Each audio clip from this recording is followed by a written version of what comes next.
This is the history of the Ford EXP. Based off the Ford Escort, the EXP was a compact two-seater which was the first one offered in 25 years. The mechanicals were identical to that of the Escort, but had a longer, more aerodynamic body. It was first introduced at the Chicago Auto Show and introduced in early 1981 as a 1982 model vehicle. For a long time, some were adamant that the letters stood for experimental. Others said that Ford marketing executives just thought it was an interesting combination of letters that did not have a meaning. However, according to an article published in Popular Mechanics, March 1981, the letters EXP were supposed to stand for Erica Project Personal Car, where project cars are designated X. The Erica came from the code name from the European Escort. In response to the OPEC oil embargo in the mid-1970s, there had been a push for automobile manufacturers to produce smaller, more fuel-efficient vehicles. In the short time following, Ford had studied a two-seater commuter car called the Super Nat, which was to have a three-cylinder engine with a short wheelbase. Along with this, Ford also produced a concept named Mustang Rsx, which was a smaller two-seat derivative of the Mustang.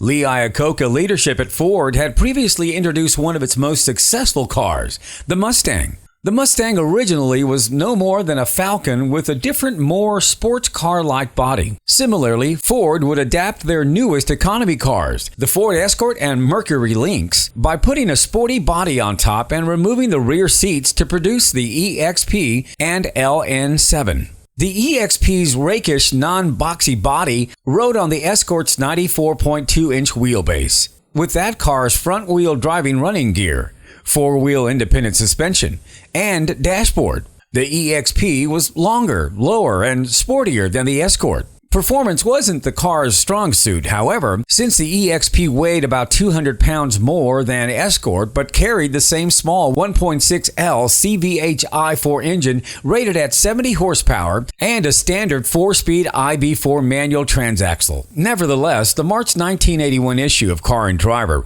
reported that their EXP with a manual transmission reached 44 miles per gallon on the highway, a figure comparable to modern hybrid cars. As compared to the Escort, the EXP had a sharply sloped windshield, wheel arches with prominent lips, and wide-body side moldings not far below the top of the wheel well. The biggest difference was the rear fascia, as the EXP had a notchback with a lift-up hatch and larger tail lamps. The grille was identifiable, with two slats, unique to the EXP. Priced considerably higher than the Escort, the EXP carried an ample list of standard equipment. It included power brakes, full instrumentation, full carpeting, electric back window defroster, power hatchback release, a digital clock, and a cargo area security shade. Models with a manual transmission had a sport-tuned exhaust. Automatic models had a wide-open throttle cutout switch for the optional air conditioning compressor clutch. The 1984 Ford was trying hard to conquer the youth market,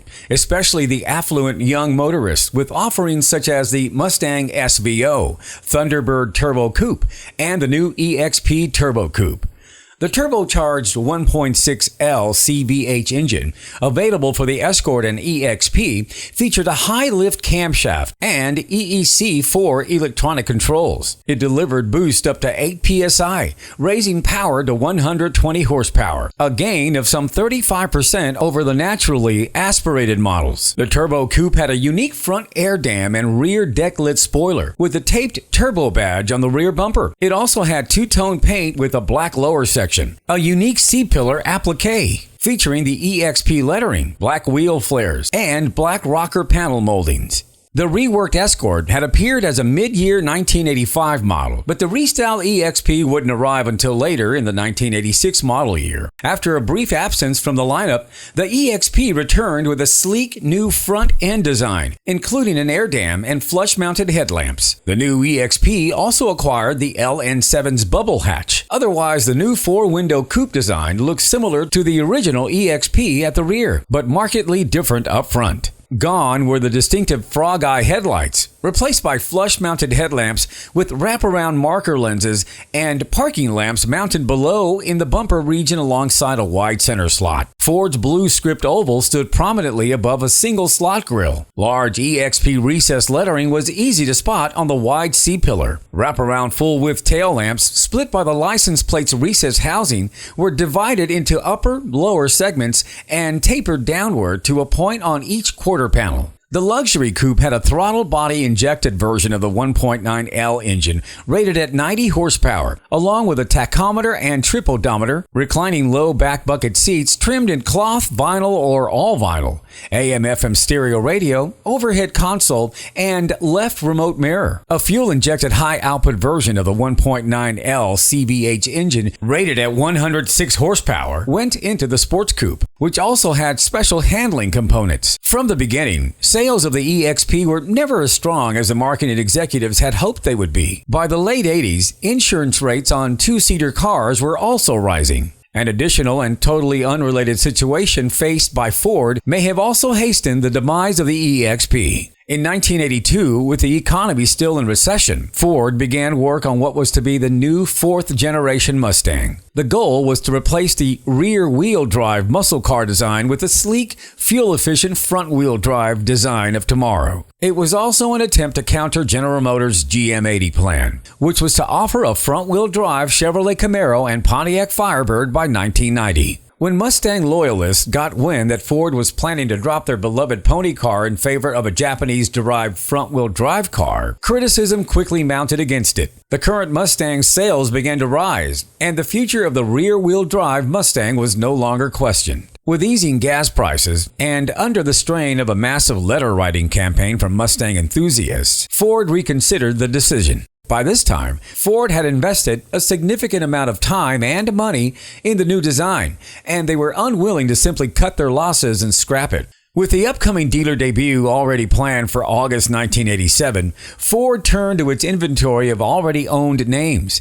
They picked one they had been using on a series of radically designed, aerodynamically advanced concept cars, from which the car's design was originally premiered. The new car was renamed the Ford Probe. This left Ford with a difficult problem, as they did not have the resources to produce 3 sports coupes. The logical choice was to drop the one that had the poor sales figures. By October 1988, and after more than 225,000 EXPs and LN7s had been produced, the last EXP rolled off the assembly line. Well, there you have it, the rundown of the Ford EXP. What do you think about the Ford EXP? We'd like to know. Leave your comments below. If you like this video, please leave us a thumbs up. We're also asking our viewers to help us a little bit by subscribing to our channel to help it grow. Also, remember to hit that bell to be notified of future videos. As always, thanks for watching.